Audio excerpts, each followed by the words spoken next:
Over the last few weeks, we've been working our way through the triangle, our cornerstones of authentic collaboration, or the cornerstones of our system indeed, pathway, skill set, mindset. So today, we just want to bring those threads together and we'll work our way around the triangle, and then we'll end with a bit of an example of what an integration practice, an integrated collaborative practice looks like. So today is really about integration. The key message, the takeaway from today is, and this is sort of reflecting the learning that we have been doing for some years now. Our realization is that we can focus on any of these cornerstones, pathway and process, skills, or mindset. They're all useful in our own way, but unless and until we're conscious of all three, working across all three, without integrating all three into our practice, we're risking really not changing anything. We're risking not doing anything different, not getting the outcomes, not getting the benefits. So we have learned the significance and the value of pulling our practice, all these cornerstones into our practice. Think of it like stool, the three legs of the stool. We need all three legs to help our collaboration be solid, and importantly, I think, to be not business as usual. If we're stuck in one or two, it's really hard for us to get out of what we have always done. So that's really the essence of the day. So let's just work our way around the cornerstones one by one. Let's start with this pathway and process corner here. So what does the focus on pathway or process look like in the collaborative context? Well, I think an obvious one for me would be, as Twyfords, we've lost count of the times we've been called in by organisations saying, we have to collaborate. Can you come and run a workshop?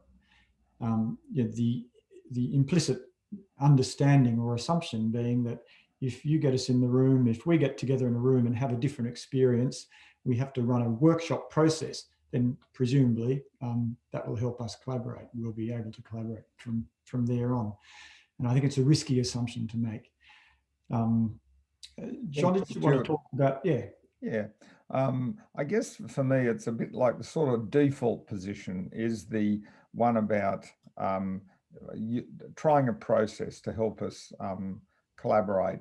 I remember that I was at BHP years ago, and I constantly working with this one team, and the message clearly was, if only we could get our meeting processes better, if we could follow the agenda, if we get a better meeting process, we'd be able to work together, we'd collaborate much more effectively. And they kept changing the meeting processes, trying stuff, but nothing ever changed. And it was basically because there were some other things going on, more about the way they were thinking, the mindset, some of the other elements that were getting in the way. It was less about the process. Didn't matter if you needed more than just focus on process. There's no doubt focus on the process was useful, but it was insufficient, inadequate, I guess, to get the team working together. And it seems to be the low-hanging fruit, the obvious thing. Terms of reference would be another great example. We have to work together with that group. We've got this group together.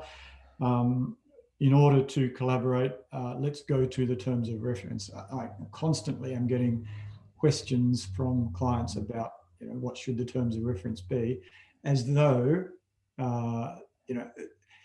it's not that they aren't useful and helpful, but the energy and the focus goes there. If only we could get them, seems to be the mindset. If only we had a terms of reference that will allow us to work differently. And role clarity would be clear. We'd be able to work together because everybody would know what they meant, what they need to do, etc. But invariably we find is, well, the terms of reference doesn't matter if they're good or not.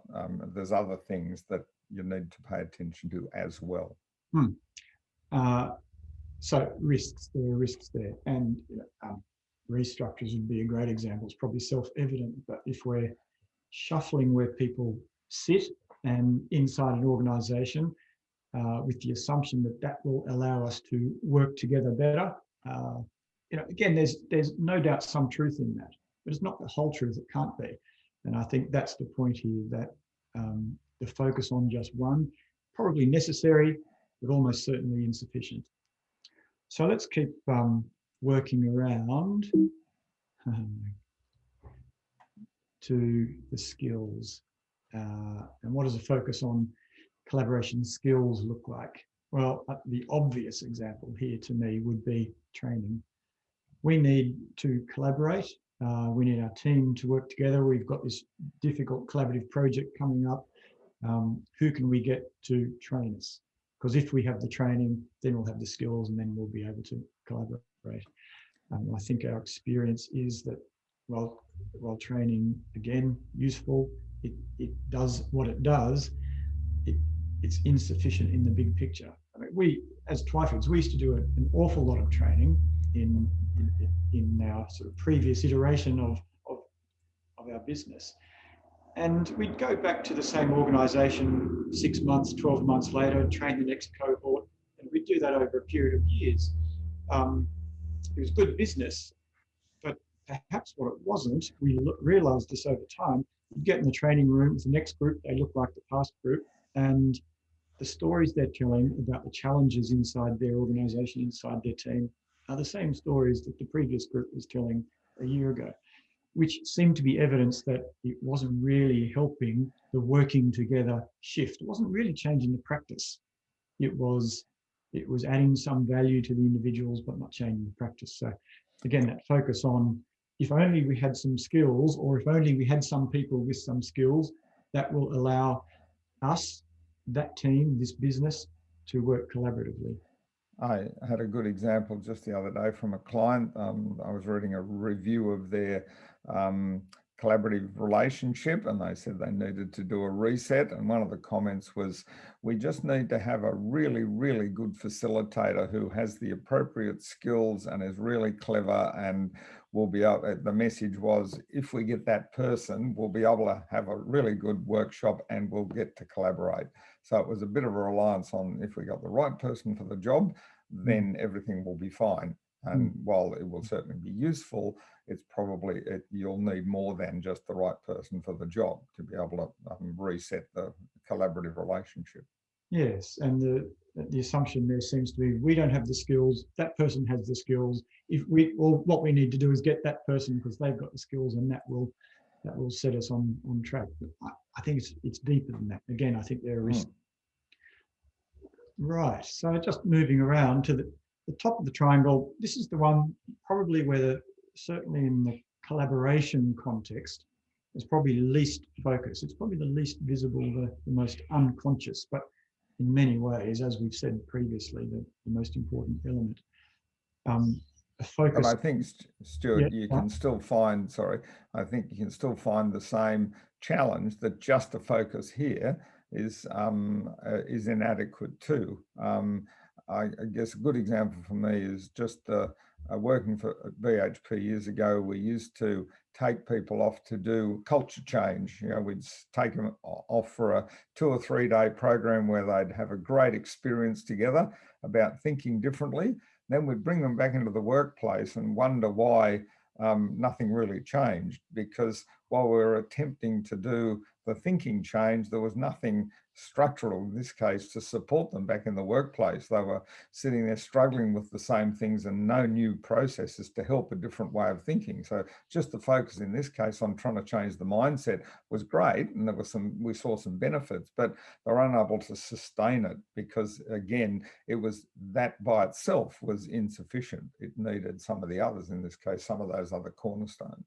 Yeah, and so I think my sense of this is that without the pragmatic and practical elements of those 2 other cornerstones, the process, the pathway, how do we do this, the skills to do it, then the thinking alone just can't get you there, as important as it is. I mean, we've been guilty of this ourselves. I think that's our key realization over the last several years, that 10, 12 years ago, we created our pathway, the Power of Co, the 5 steps, co-define, co-design. Most of you will have seen that. And really that was a way of thinking about collaboration. What it wasn't was a detailed skill set or pathway. The process. It really helped people see differently, but it didn't really give them the tools or the skills to do differently. And it took us an awfully long time to realize the gap. We were focused on this exciting visionary idea. Some clients really loved it. They picked it up, and yes, that's it. I've seen the Goal. world order. I've seen the new world, and I'm going to do this. But getting back into the business, it's, how do I do this? And hence our last several years focus on the practical tools, the system, the processes that allow us to turn that collaborative thinking into different ways of working. I think that's fair to say, John, isn't it? Yeah, that's right. And I guess this crystallized for me recently, and we've got a slide next to talk about that. And it was just about how I was using a tool. You want the next slide, Stuart?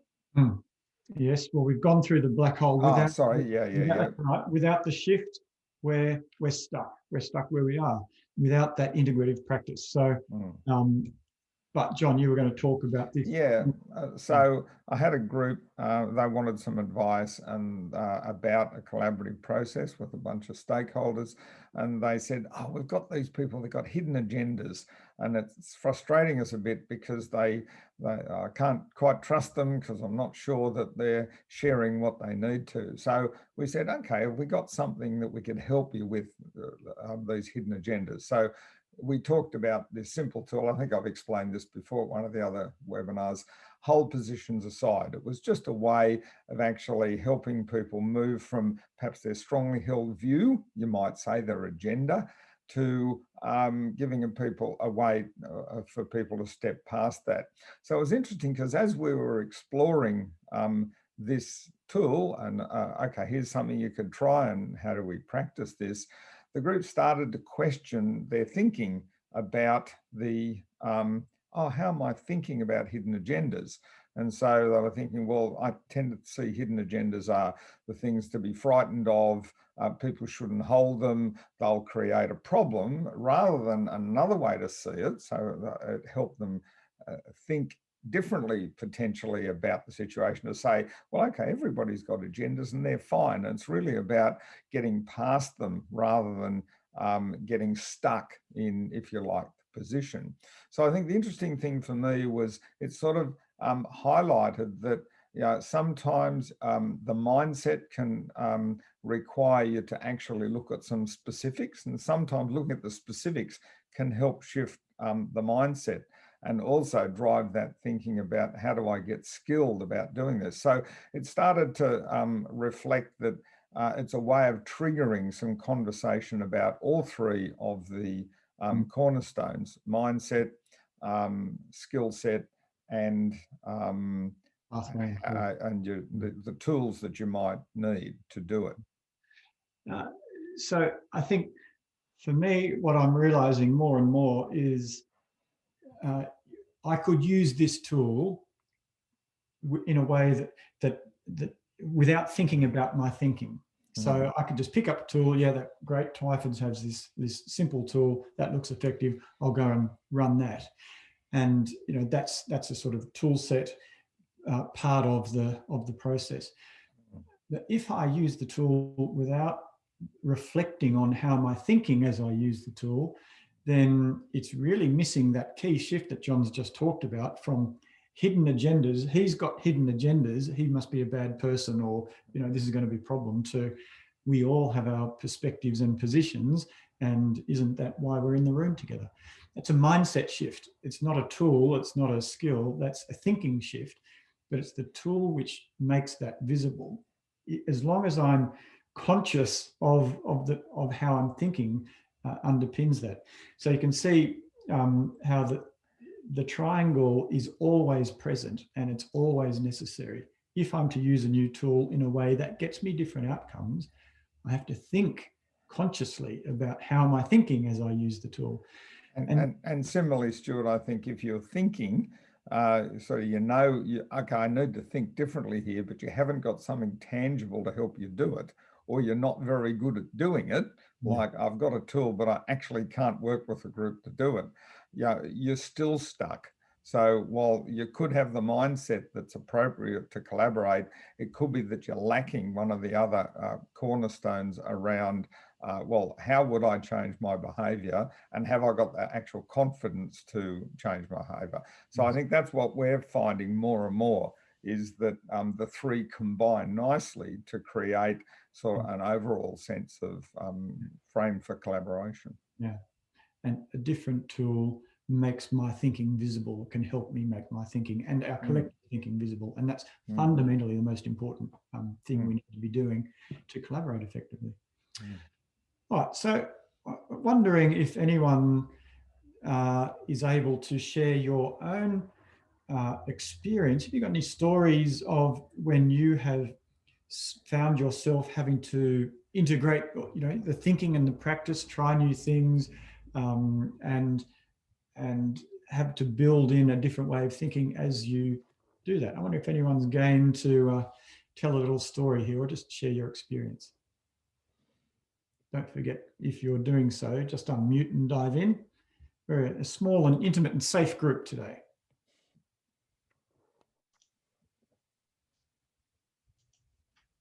Sure, I'll jump in.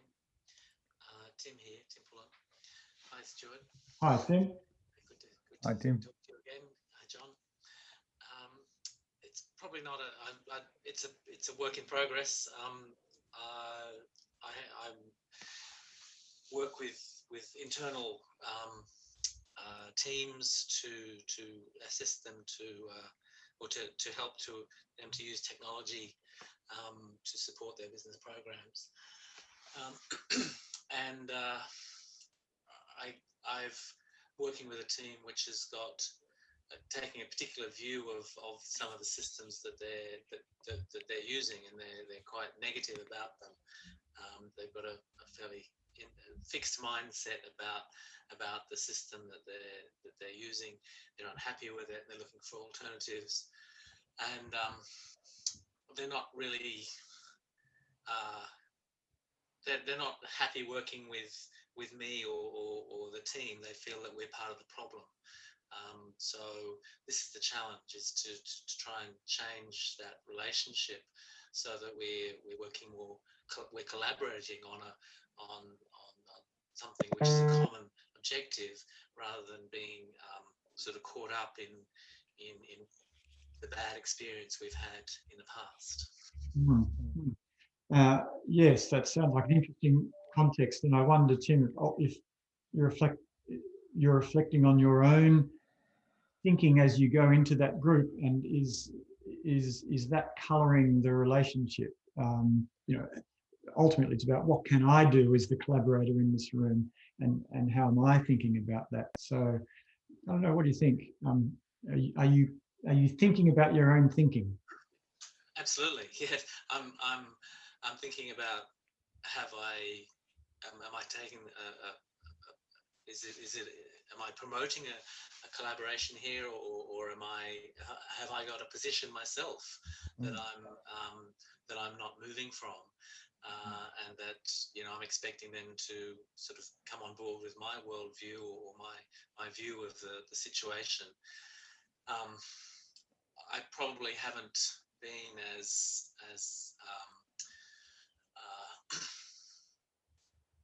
creative as I should be, and I haven't tried to use tools or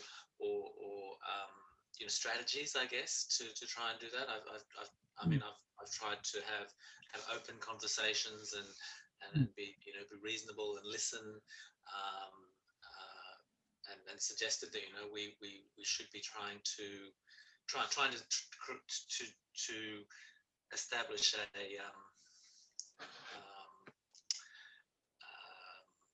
common ground, I guess, common values that as a starting point of where we want to get to. So I wonder if you've just put your finger on the nub of it there. It's sort of an example of what we've just been talking through, your mindset there, that perhaps the trying different things, new skills, new tools, new processes, might be an opportunity. So that's interesting. That was just reminded me, Tim, as you said, that the experience that I had with the example I used, I was quite surprised where the group went in the discussion about how they were thinking when we just got down to the specifics of the tool, because as they worked through it and said, okay, what would I do? Why would I do that? How would I do that? Then they started to talk about this issue of, well, perhaps it's how I'm seeing agendas. So it was interesting. It triggered, just the use of a tool or the exploration of using it. It gave them something practical. They weren't just talking about how am I thinking. They were just getting into the nitty gritty of how would I use this. And then I was, as I said, I was surprised that they went there, and they went there on their own to question their own thinking about how they were viewing the other group. So it was that was the thing that really triggered for me the value of sometimes having some specifics to help that mindset shift. So I'm just conscious of time. We've just 2 minutes left, so we'll just wrap up very briefly. But again, John and I, as always, are happy to stick around and talk. So just to wrap up, in our experience, and it's been our learning, we haven't just divided this overnight. We've had to learn this the hard way. That genuine, authentic collaboration, it seems to me, requires new ways of working, new tools, processes, new journeys to take, pathways. But also the piece that's become increasingly obvious lately is people want the skills and the confidence to take those different steps. It's one thing we have given in the past clients kits of tools, but they never get used because we're a bit nervous about using them. It's a bit different, or I'm not sure how I would do that really well. So there's a really important piece there we've realized. And ultimately, all of these things are about, as we just discussed, thinking, reflecting on our thinking, and the relationships that builds. So that's really all we wanted to talk about, except just to say, same time next month. As always, our next free webinar is a real practical look at a piece of the collaborative pathway. How do we work together innovatively, creatively to find more useful solutions? So there's some interesting frameworks we'll be talking through in that one. So it's a real how-to conversation we'll have. And I also want to draw your attention to our first ever learning program starting in August, our deep dive. We're pretty excited to be bringing this into the market. People are starting to sign up for this, and it should be a really interesting 6 weeks of exploration, practice, take a tool, go and apply it, come back, let's have a talk about it, small group, large group conversation, reflection. So if you or anyone else you know could be interested in that, take a look on the website, and I'll send some details in an email. So that's all I wanted to say. John, did you want to add anything to any? No, that's good. Thanks everybody for your interest and attendance. Yeah, so that's half an hour, but if you've got any questions, feel free to stick around. Anyone want to add? I might just stop that sharing. So anyone got any questions or comments? Thanks, Kerry. Well, thank you. Thanks for the time. I haven't, I did some several day work, or 1 week workshop a number of years ago with Stuart and others. I have some knowledge and appreciation of the work you do. So I was very pleased to be able to sort of touch, make contact again and to hear from you. It's always very good to think in these frameworks and to be reacquainted with these ways of working. So, thank you very much, and hope to work with you again and benefit from your knowledge and experience in the future. Yes, be in touch. You know where to find us. Cheers. Lovely to see you again.